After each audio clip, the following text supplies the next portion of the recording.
नमस्कार। आज हम एक बहुत ही दिलचस्प किताब पर बात करने वाले हैं, पीटर थिल की 0 to 1।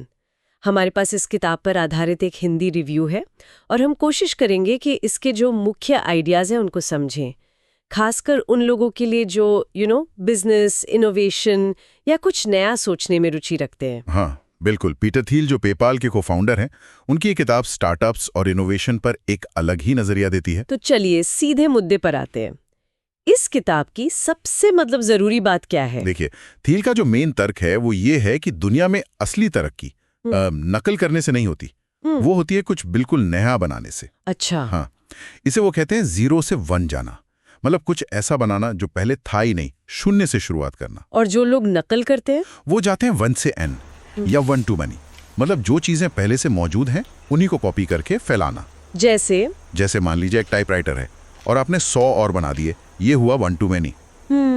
लेकिन पहला टाइपराइटर बनाना या टाइपराइटर से कंप्यूटर पर जाना, वो है 0 to 1।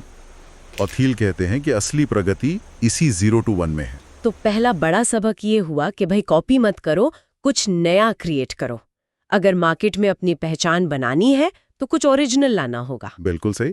दूसरों की नकल करके आप बस भीड़ का हिस्सा बन जाते हैं, भविष्य नहीं बनाते। और इसी सोच से जुड़ा है उनका अगला और काफी विवादास्पद विचार भी कह सकते हैं, कंपटीशन के बारे में। हाँ, वो कहते हैं कि कंपटीशन से बचो, मोनोपोली बनाओ। मोनोपोली? पर हमें तो हमेशा यही सिखाया जाता है कि कंपटीशन मतलब हेल्दी कंपटीशन, वो तो मार्केट के लिए अच्छा है। हाँ, और यही पर थिल की सोच थोड़ी पारंपरिक सोच से हटकर है। उनका तर्क है कि जब बहुत सारी कंपनियां एक जैसी चीजें बेचती हैं, जिसे अर्थशास्त्री परफेक्ट कंपटीशन कहते हैं, तो किसी को खास मुनाफा नहीं होता। अच्छा। सब बस टिके रहने की लड़ाई लड़ते हैं। इसके उलट एक मोनोपोली जो कुछ वाकई अनोखा और बेहतर बनाकर हासिल की गई हो, जैसे गूगल ने सर्च में किया या माइक्रोसॉफ्ट ने ऑपरेटिंग सिस्टम्स में, तो उस कंपनी के पास इनोवेशन जारी रखने, अपने कर्मचारियों को अच्छा पैसा देने और बड़े लंबे समय के लक्ष्यों पर काम करने की आज़ादी और संसाधन होते हैं।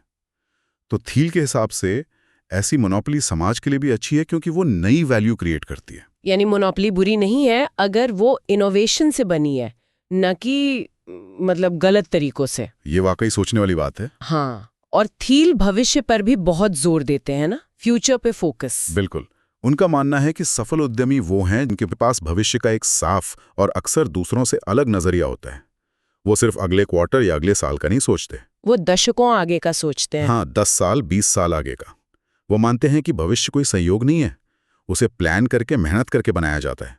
तो एक मजबूत विजन होना बहुत बहुत जरूरी है। लेकिन सिर्फ एक अच्छा आइडिया या विजन ही काफी नहीं है, जैसा वो बताते हैं। टीम का क्या रोल है इसमें? बहुत बड़ा रोल है। थिल टीम और कंपनी कल्चर, मतलब कंपनी की संस्कृति, इस पर बहुत जोर देते हैं। वो कहते हैं कि एक शानदार आइडिया भी गलत टीम के हाथों में फेल हो सकता है। वो एक मजबूत एकजुट टीम बनाने की सलाह देते हैं।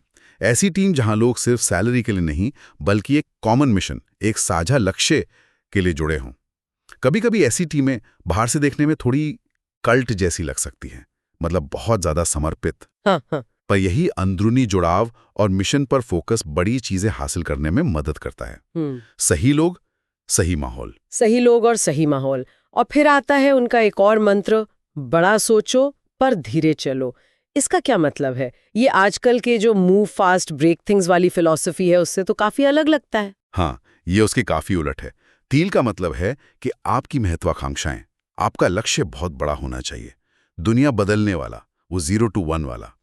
लेकिन उसे पाने के लिए जल्दबाजी में बिना सोचे समझे कदम उठाना ठीक नहीं। बेहतर है कि आप अपनी योजना पर ध्यान से काम करें, एक मजबूत नींव रखें, सही दिशा चुनें और फिर आगे बढ़ें। हर चीज में हड़बड़ी मचाने से अच्छा है कि सही चीज पर फोकस किया जाए। धीरे चलने से मतलब सुस्त होना नहीं है, बल्कि सोच समझकर चलना है। तो कुल मिला के 0 to 1 सिर्फ एक बिजनेस कैसे शुरू करें इसकी गाइड नहीं है। ये तो सोचने का एक पूरा तरीका है। बिल्कुल। ये उन सभी के लिए एक तरह की प्रेरणा है जो कुछ नया करना चाहते हैं, चाहे वो बिजनेस में हो, साइंस में हो या आर्ट्स में।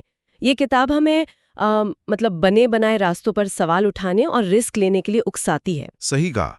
किताब का सार यही है कि असली इनोवेशन, असली तरक्की, वो हमेशा थोड़ा जोखिम उठाने से, अज्ञात में कदम रखने से ही आती है। ये हमें याद दिलाती है कि दुनिया में अभी भी बहुत कुछ है जो खोजा जाना बाकी है, बनाया जाना बाकी है। तो श्रोताओं के लिए हम यहाँ एक विचार छोड़ जाते हैं। अपने आसपास देखिए, ऐसी कौन सी चीज़ है, कौन सी समस्या है या कौन सा मौका है जो अभी 0 पर है, जिसे आपकी सोच, आपकी मेहनत 1 तक ले जा सकती है। ये एक अच्छा सवाल है सोचने के लिए। जरूर सोचिएगा इस पर।